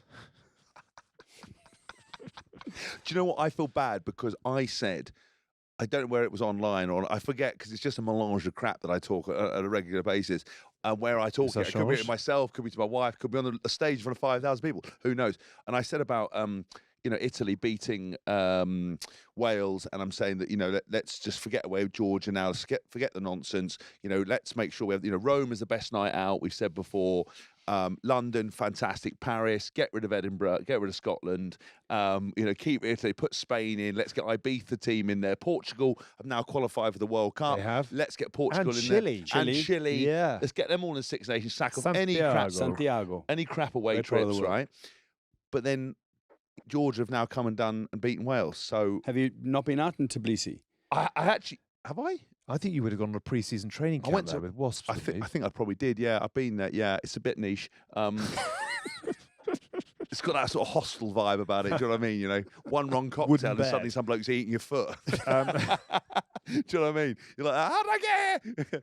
Yeah. If you've tuned in, Hopefully I was going to get sex traffic, but didn't happen. if you've tuned in for in-depth analysis on Wales, Georgia, apologies. No, but basically we're saying that Go on, Georgia, yeah, here we I go. got to eat humble pie. I got to, Georgia were great. Yeah. What a win! Like that is insane. I feel sorry for Wales because Wales weren't amazing, though. I don't know No, if that was they're the not. game you watched. no, I didn't watch any of it. I Jamie just saw the Roberts score. and Sam Warburton went pretty hard Really? post-match, yeah. Yeah. I mean, we've spoken to Wayne Pivac before, and it wasn't that long ago. He was lifting the Six Nations trophy with Wales. Yeah. It comes around pretty quickly. How I think. uncomfortable would it be being him in Wales now? Just out, you talk about what? Well, I mean, I feel from off the back of the results, I feel more sitting at the head of the operation that is Welsh rugby at the moment. Yeah. I mean, I don't think this. I mean, you were with the Dragons for a while. I mean, I think it's gone backwards from there. Well, he took all the cash, didn't he? Yeah, well, there took you all are, the you funding see. out of it. Empty That's the what. pot. No, there was none left. Percy Montgomery was there. Oh, before. really? Yeah, it was Oh gone. God. I'd forgotten that. Who Gary, else was down Gary there? Teichmann, Gary Percy Teichmann was Montgomery, down there. Adrian Garvey, Yeah, a little corner of Newport. with brown his leather forever South suitcases. See you later, guys. It's almost winter. I'm out of here. Oh, the old hamstring's gone. I may have to go back to the Cape for rehab. I mean, I think, obviously there are problems inside the national setup, but you look at what's going on further down the line in terms of the regions.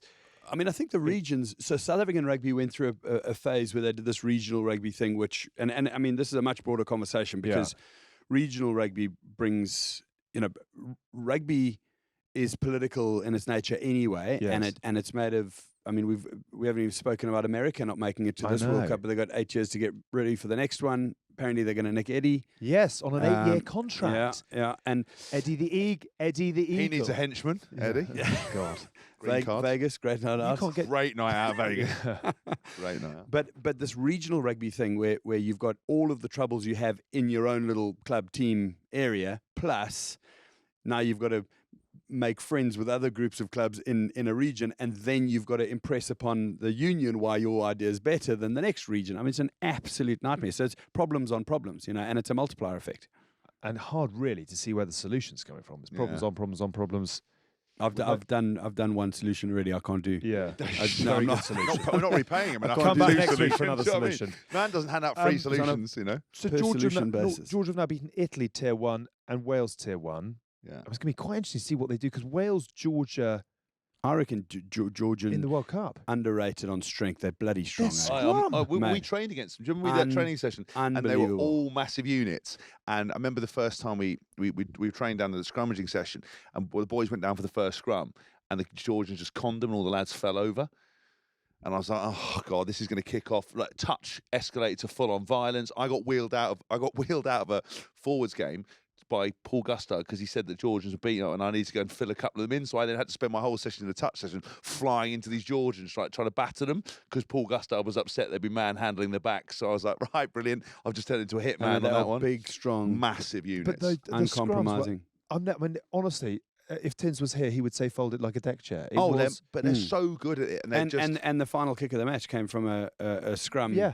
Which was, I mean, they literally pulverized and they're all called like Cashville, and they're all absolute machines. Like I've never seen anything like it. You would go Cashville, wouldn't you?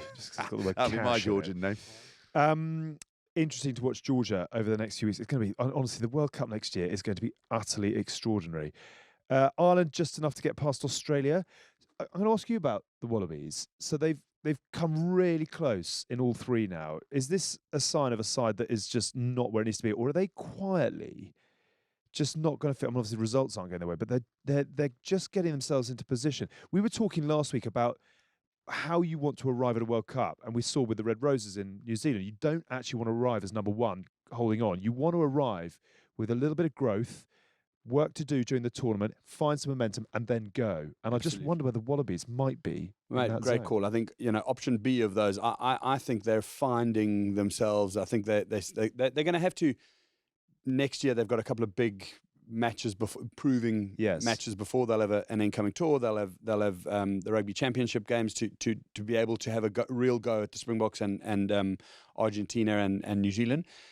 But I think talent-wise, if you look at the team and youth and who comes on off the bench and the kind of rugby they play, I think they've got a really, really talented team. Maybe not playing together as well as they could, but when they click, they can cause real problems. They knocked South Africa over this year when South Africa didn't expect it at all. I think they came back and beaten them in the second test, but South Africa won in the match. Yeah. And it was, oldest guy was like 24 years old. I mean, literally the whole back line was Australian under-21 team from the year before. Yeah. Have you seen? So they did a thing on the Wallabies channel where they introduced all the players, and they've got a lot of, I think, specific Ireland heritage players in there as well. And they were trying to do a video on how to pronounce them all, and they have got so much talent across the board. They haven't even got Karevi or Korobetti. No. But they've got some. And if you looked at the options at 10, who've been finding their feet, the centres, the forwards. I think they are in a really strong position, and because each one of those players is probably not being exposed to a lot of international rugby, coming over here, getting those surprise element, those narrow losses, right, hardens you as a team. You're in the kind of cauldron of playing, battled, leaves a bad taste in your mouth. Your first experience of coming on a tour, you're just going to be hardened, and until you go into that World Cup. So I think they're actually in a really good place. They've got a fantastic head coach, and he's gone for youth. He's basically rebuilt that side. I think you mentioned part of one of the best forms of motivation as a team or a touring team is could have but didn't. Yes. Yeah. And then you got the same team 2 weeks later. You know what it's like. You look the guy in the eyes and say, the tackle you missed, the thing that I messed up, are we doing it this week? No. Yeah. Boom, you win that match, and then suddenly you're on a run. And in a World Cup, you've got warm-up games in the pool. You can, And they've got a good side of the draw as well. Yeah. When you say could have beaten New Zealand, should have beaten New Zealand, really. Absolutely. That bizarre penalty. Could have beaten France. Yeah. Could have beaten Ireland. That's 1, 2, 3 in the world. And then dropped points against Italy, who actually are resurgent, and they put in their B team. Yeah, they flooded the second half. They flooded with all their top conversion. Kick a conversion and you're gone. Interesting times. Well done, Ireland, though. What a year it's been for them. And well done, Ross Byrne, actually, as well, who came off the bench to kick the winning penalty 3 minutes from time. Last but not least, Scotland 52, Argentina 29. What is it with Argentina and sort of just the highs and lows of being a Pumas fan right now? Red card, Kramer off after 21 minutes. Well, there's your answer. Lavanini with his 93rd yellow card of the season. Botched ruck clearouts for Lavanini and Alemano.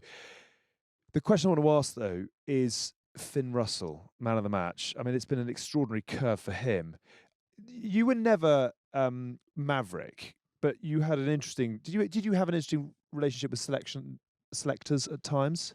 At times. Not so much with the Springboks, but at times, definitely. Probably not to the extent of Finn Russell, where I sort of would stand up and fight with a coach at the national level. What was it with you?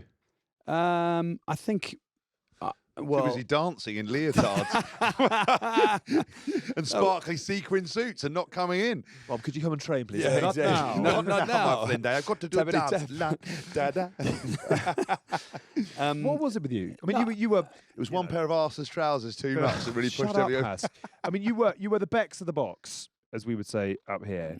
Was that too much for some to handle? Did you have opinions that you aired? What was it? No. I mean, I think I played. So I played against a lot of the loose forwards who were incumbent. Right. And I mean, Andre Venter, Rassie Erasmus were both sides of the flank together. Warren Brosnam, Gary Teichmann, they were for the Sharks, which was Natal in those days, together. Yeah.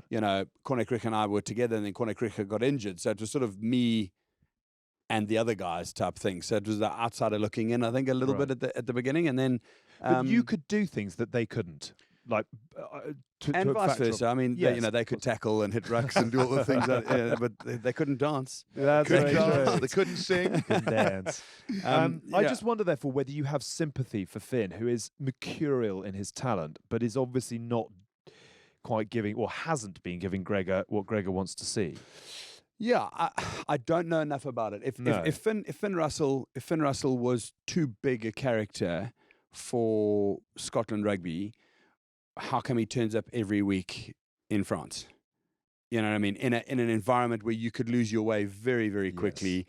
Yes. You could start thinking a hell of a lot more of yourself than you needed to, etc. But he turns up and he wins matches against quality opposition, and he plays bloody well. Like, for me, take all the good stuff, put it back in, and say, listen, by the way, we need you to sort of rein it in a little bit because the young team are probably a bit nervous of you. Why don't you help me lead here? As opposed to, you either listen to me or bugger off. I think that's a great point. I'll be honest, I met Gregor Townsend a few times. Obviously, great bloke. He's a great bloke. Great bloke, great But player. a player not too dissimilar to Finn Russell. But so my concern is whenever you see something like this, I think it's down the coach to manage it better and to manage him better. Now, I don't know the full ins and outs, but what I would say is that the worst, we now live in a world where if something happens, you feel obliged to air it and to show steps you've taken to manage it. And boy, do we have platforms to do that. Yeah, exactly. And you have all this kind of stuff you have to do.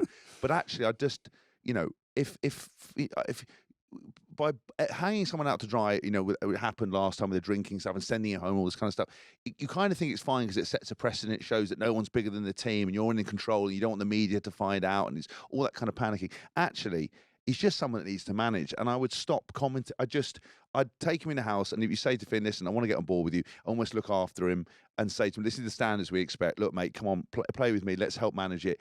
And do it better. You don't need to share the inner workings of your team dynamic. He's obviously an incredible player that you need to manage in some form. But I just don't think we get it right sometimes. I think it speaks a little bit of, whether it's intimidation or whether it's kind of, he feels like he has to do it, or there's maybe a load of stuff that we don't know about that's gone on.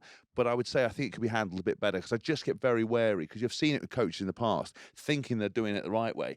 You're actually making a rod for your own back because if he does fuck up again, then you have to take all these precedent steps. Well, let's just run it in house. Don't tell anyone. Go, look, we've had a thing. Don't worry about it. Don't, and just circle the wagons. I do think, I mean, and I love Scotland to bits. I've got a lot of Scottish friends. South Africa, I've got a great relationship with Scotland. I love golf. I love That's how when whiskey. like terrible joke starts. No.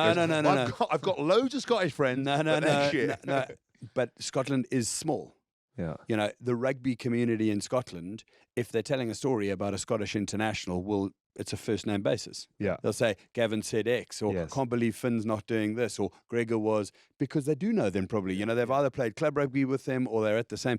So what happens is nothing, like in a relational sense, can make sense because, this is an international incident coming back or whatever, but it's a bloke who knows your brother. He was around the house last week. Yeah. You know what I mean? It's like if everybody knew David Beckham like that, we'd all have much more of an opinion whether he was the right guy to coach or, et cetera, et cetera. So I think and I wouldn't say it's myopic. It's just maybe there's a much bigger, more intense microscope on those guys and their relationship between each other. Because you see, there's only one main shopping street in Edinburgh. So if Finn's walking on one side and Gregor's walking on the other, it's a massive problem. And the whole world will know, even without social media, by the time they get back to the hotel. Don't you think I think you're 100% right. I just wondered if, you just got to manage, like if that's the case, then just manage it in house. Like, deal with your business. As a fan, I would rather watch Scotland with Finn Russell at 10 than not. And if he was a morose, difficult person to be around,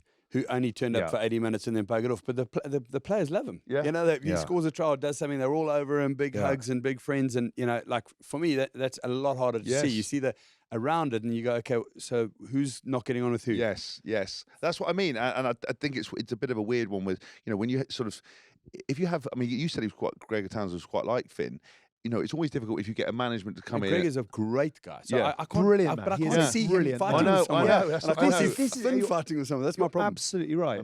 It's hard to see where that's not. But I wondered if it was just because he feels like it was a job to do to set a tone. Because if you've got someone a superstar like Finn deciding what he does when he gets on the piss and breaking the rules, it probably started as, I'm going to reprimand him to help the rest of the team. And by doing that, he created a furore which he shouldn't have done. I just think it's always difficult when you employ a head coach. Like when I had Martin Johnson as head coach, or I had Stuart Lancaster as head coach, people always thought I was never going to get on with him, that I was this disruptive kind of person. But because I towed the party line because I towed the party line and worked really hard, it was never an issue. But they don't have, as a player, you don't have to get on with the coach. You have to share the same worldview.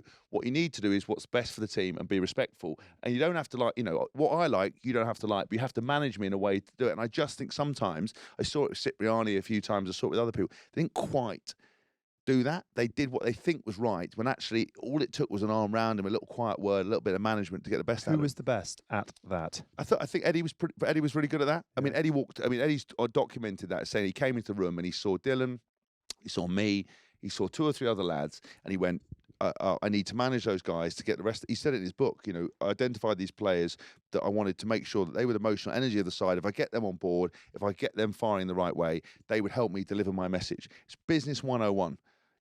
And he just did that very, very well and was very accepting. And actually, he said, listen, if you train hard, you towed the party line, you did what's good for the team, he didn't give a shit what you did within reason, as long as you kept fronting up. Warren Gatland, same thing. Yeah. Same thing. That's a brilliant story about Lowell getting in at 4 a.m. Yeah. Better play well on Saturday. Yeah, that's what and it's the same thing. Gats, would go, right, we're going to do it. You're going to have free piss here. We're going to do a training session on this day.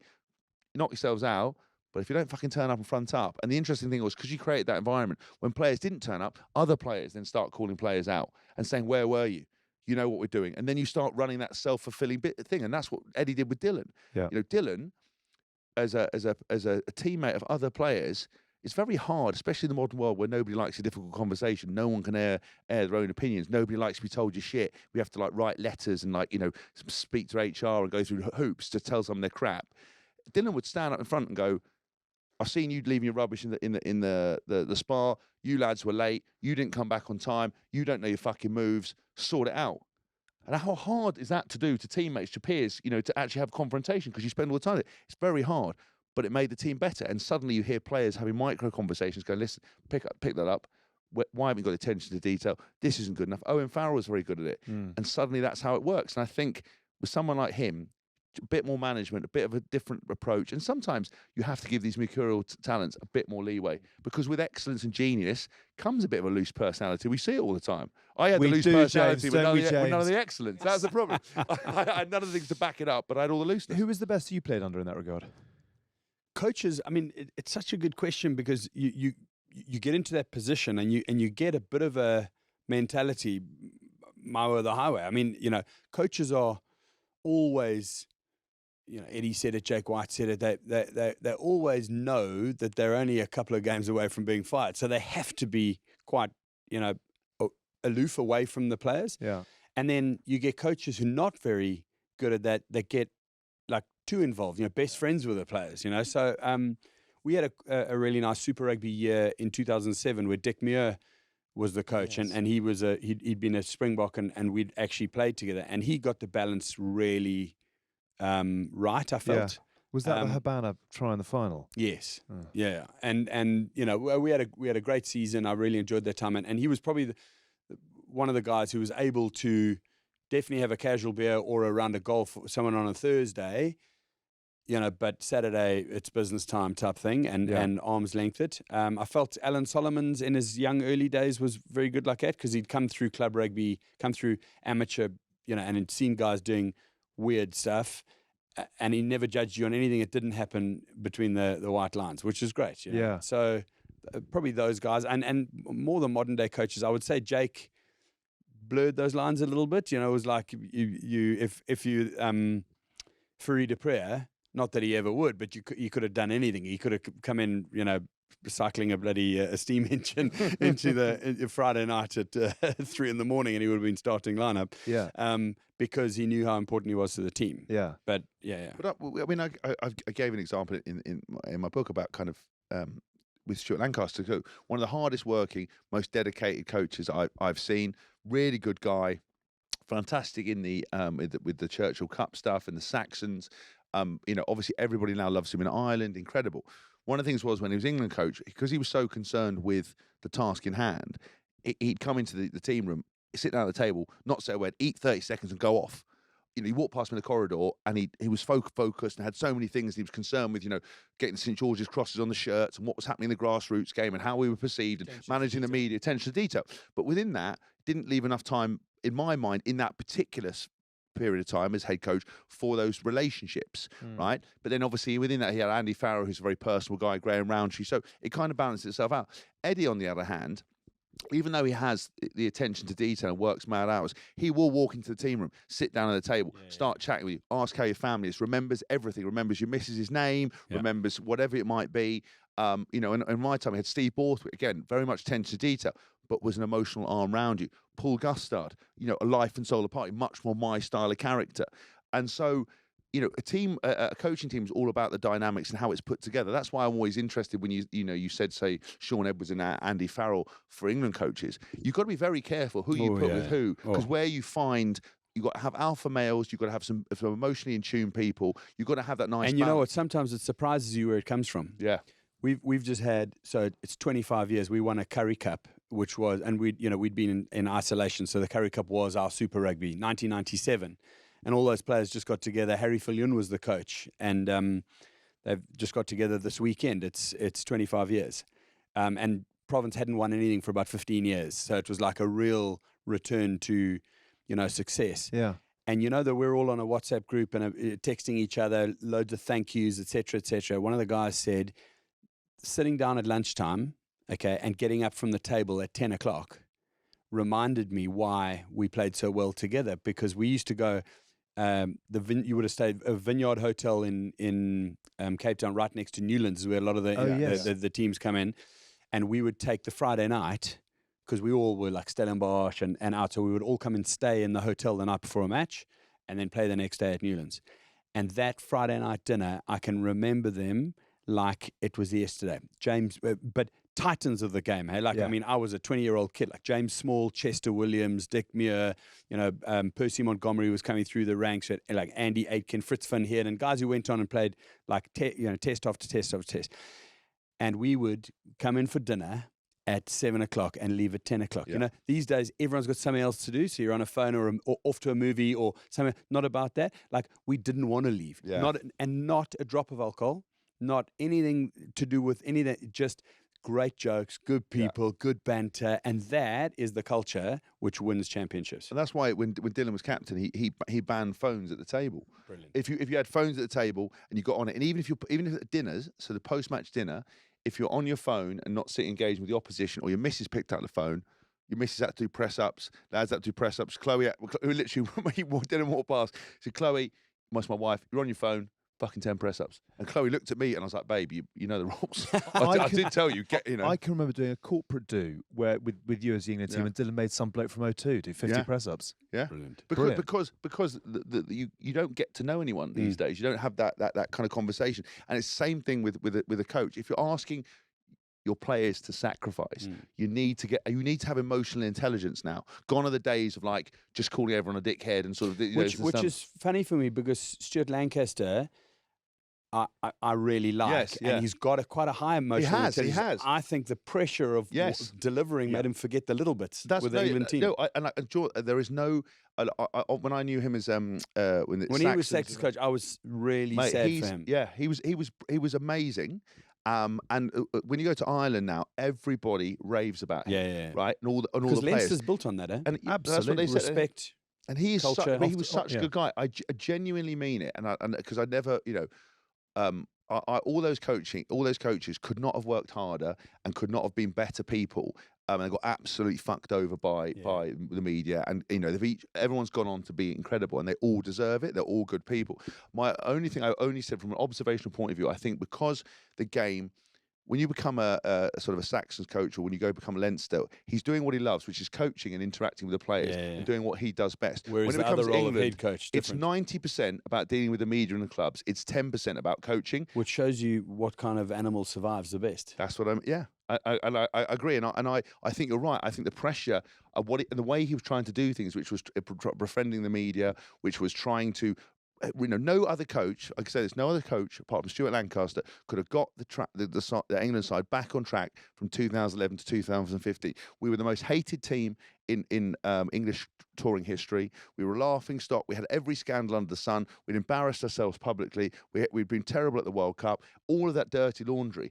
He did a job that no one else could have done. But I think because it was a treadmill that he got onto, I think it's just those attention to detail bits with the relationships. And because also the other coaches were quite alpha male, and also because then you put guys in who maybe weren't controversial, you then have to ask where the characters are coming from, who's going to speak up when the pressure comes on, who do you turn to? And if you haven't built that rapport, not because you're a good person, but because you're not focused on it, that's where the problems arise. And then it's instantly, as soon as you go back to Leinster, he's not the head man. He's doing what he does best. He literally, attention to detail, friendly, really kind to the players, fantastic coach. He's skyrocketed again. Yeah. That's sometimes the roles of the pressure. And that's why you see there's some characters like Eddie. I mean, I think sometimes Eddie's almost superhuman because the amount of shit he gets and how it's a lonely job. I remember I've seen him on the front of the bus where we lost to Ireland in that Grand Slam game. It's my final game for England. Sat at the bus, and sort of it's very isolating because you're at the top of the tree.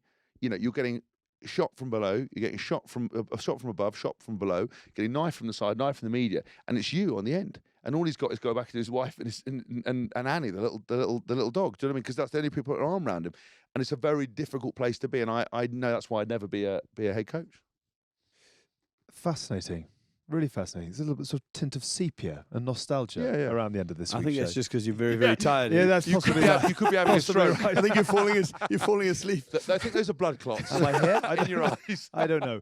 We actually were talking about Finn and Greg, and I do want to read this out because hopefully this might be the last time we are discussing the relationship between the two. Let's hope it flourishes. Greg has said he's played really well the last 2 weeks. He came in determined. I think he found the solutions to what the Argentina defence were doing, and his decision-making was really good. We've been glad to have Finn in this form for the last 2 weeks, and it's great that he's playing some of his best rugby. He's now the man in possession. It'll take something from Blair and Adam to change that. His passing skills are up there with the best in the world. All's well that ends well. Yeah. Well done to those two. Quick final bits and bobs. Thank you to our favourite pizza makers, Domino's. Domino.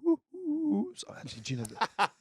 That's not exactly how they like it. Do you know Maybe that might well on be that might well be the solution to my Monday night. I'm heavy going home via Domino's. There's a distinct lack of Domino's pizzas actually being eaten in the studio. I know we've been banned because of your loud chomping in last year's event. Oh God, yeah. People were switching off. We lost honestly. As soon as the pizza thing vote. came up, it was brilliant. But it was like, It was like some sort of like one of those incinerator job things, rather like he's been doing in the jungle. Thank you to our favourite pizza maker, Domino's. It's time for our Doughballer of the week, where we pick our standout performer from the weekend's rugby. I've got an absolute go-to, mainly because of his social media post as well. So Finn Russell's got to be in there, who was brilliant. Yeah.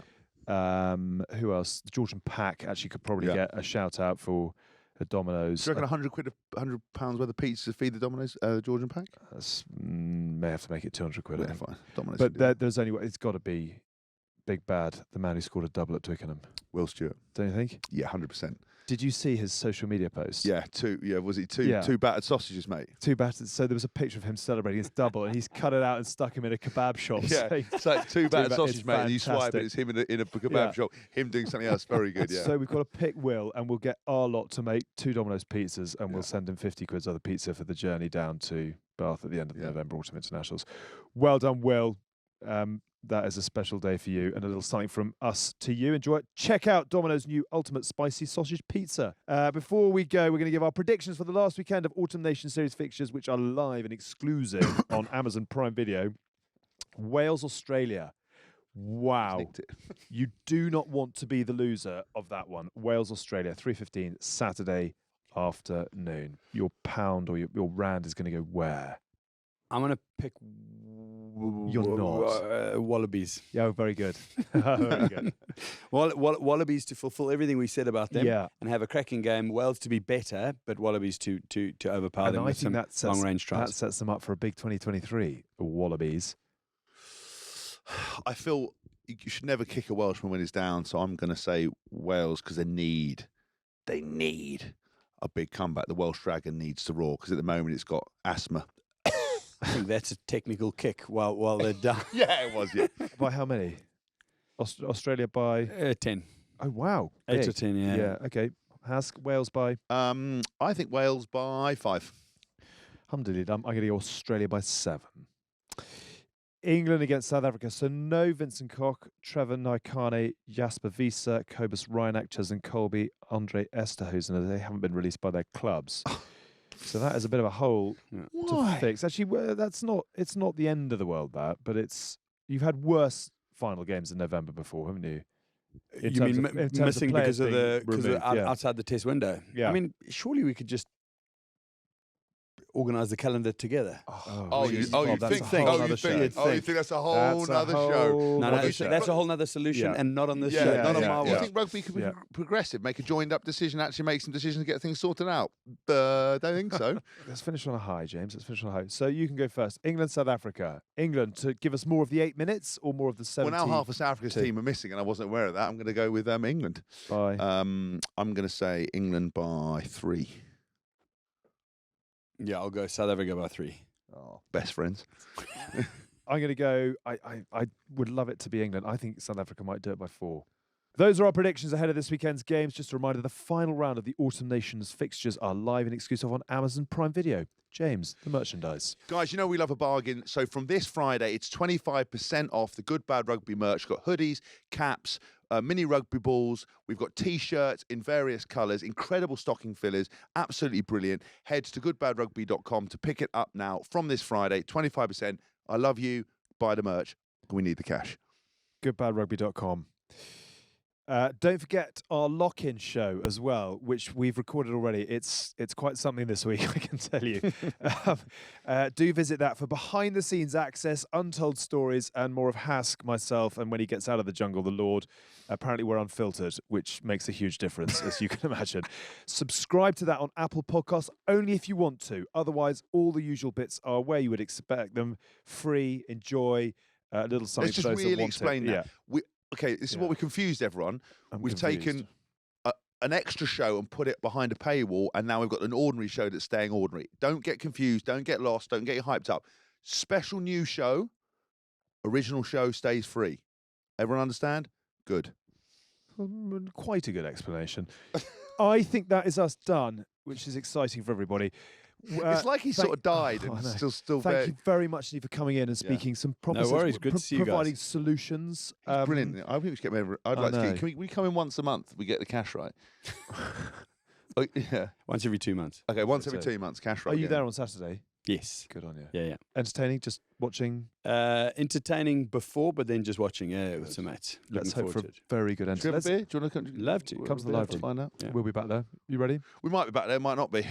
Making friends and influencing How people. good was Andrew Mertens? Andrew Mertens? How good was Andrew Mertens? Was incredible. No, he's a gem. I never. Do you know what? I know Mert very well. So that's why I enjoy very, it. very intelligent man. Very intelligent man. But do you know what was interesting? When we do kind of But lives. that sort of nice wayward intelligence. Yes. I think a similar sort of thing. You know, No, you're just wayward. yeah, sadly. yeah. Sorry, but I normally when we do these live things, you chat. And you don't laugh because you've heard all the fucking same stories Yeah, before. no, he's I was honestly Yeah. He was enthralled hilarious. by him. He was amazing. I've done some trips with Mert, and you know you get those guys who sort of miss a flight or whatever. Yeah. I've seen him miss days. Just you go, why weren't you there on Tuesday? Apologies, Monday to Wednesday for me this week. I just Tuesday It's so skipped. nice. He's got no edge to it. Sorry about that. Yeah, you're just like, oh, don't worry about it, mate. Good talk coming together there. We have been the Good, the Bad, and the Rugby. We will see you next week. The show is produced by Shira Kilgallen and Ollie Hunter. Good luck making something out of that mess. The Good, the Bad, and the Rugby is a Folding Pocket production. Enjoy the rest of your week. Bye-bye.